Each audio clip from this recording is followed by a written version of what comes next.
Years ago, on September 5, 1977, NASA had launched its Voyager-1, a space probe that was created to conduct studies of the outer solar system. It took off into the sky on NASA's mission, headed for a closer look at the outside planets, their moons, and their ring systems. Unknown to people at the time, these probes would go a whole lot further, studying unexplored territory and aiding scientists in understanding energy and radiation in space. Voyager-1 was launched 16 days after its twin, Voyager-2, on December 15, 1977. On a faster and more direct route than its twin, it had officially overtaken Voyager-2, hurtling toward Jupiter and Saturn. It was April 1978.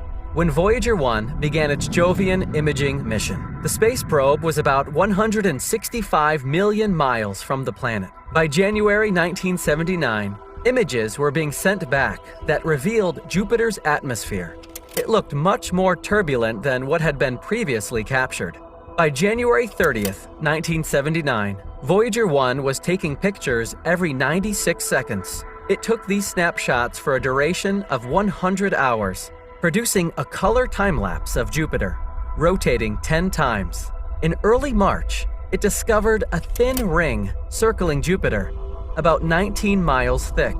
On March 5, 1979, Voyager-1 got as close to Jupiter as it ever would. About 174,000 miles away, it met quite a few of Jupiter's moons. First, there was Amalthea, then Io, Europa, Ganymede, Callisto, and interestingly, two new moons, Thebe and Metis. The space probe sent back breathtaking photos of their terrain. Flying by low, Voyager-1's images showed a yellow, orange, and brown surface with at least 8 active volcanoes spewing material into space. Having this information, we now know that it's one of the most geologically active planetary bodies in the solar system. Because of the active volcanoes, scientists believe that the sulfur and oxygen in Jovian space may be a product of the volcanic plumes coming from Io, which are rich in sulfur dioxide. In preparation for its meeting with Saturn, Voyager-1 corrected its trajectory, firing its thrusters just after Ronald Reagan had been elected president.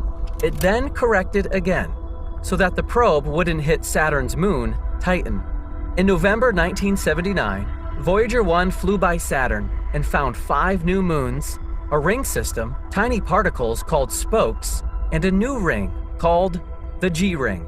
The spacecraft captured its moons, Titan, Mimas, Enceladus, Tethys, Dione, and Rhea, which all appeared to be composed largely of ice. While passing Titan, Voyager-1 found a thick atmosphere that completely hid its surface, composed of 90% nitrogen. Titan suddenly was the first body in the solar system, apart from Earth, where liquid might be present on its surface. The presence of nitrogen and methane also indicated that prebiotic chemical reactions might be possible on this moon. An amazing discovery.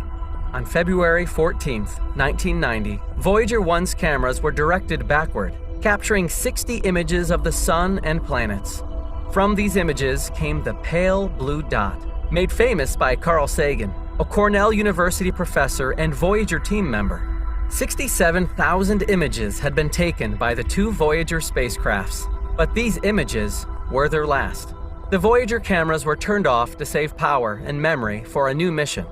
On the first day of the new year in 1990, Voyager-1 and 2 became part of a Voyager interstellar mission. The goal was to extend NASA's exploration of the solar system and the outer limits of the sun's realm of impact, and perhaps beyond. It was February 17, 1998, when Voyager-1 overtook Pioneer 10's previous feat, becoming the new most distant human-made object in existence.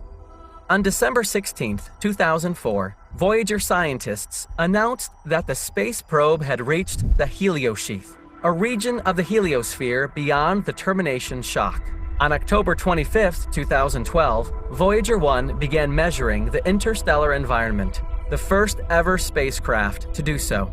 Voyager-1 continues to communicate with NASA's Deep Space Network.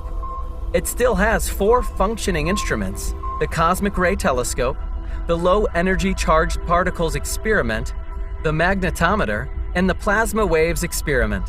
Both Voyagers are now over 11 billion miles from the Sun. In 2019, engineers began planning for difficult times. In an effort to maintain the instruments and thrusters on the spacecraft for as long as they can, the two Voyager probes have been flying longer than any other spacecraft in history. And we hope that they continue flying for many years to come. Before we end today's video, we have to talk about the golden record. Do you think aliens will ever come across the Voyager-1? Just in case they do, it has a record which holds messages from humankind to outer space.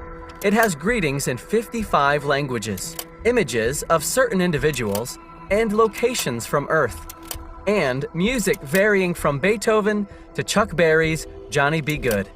Pretty cool, huh? If you have enjoyed this Voyager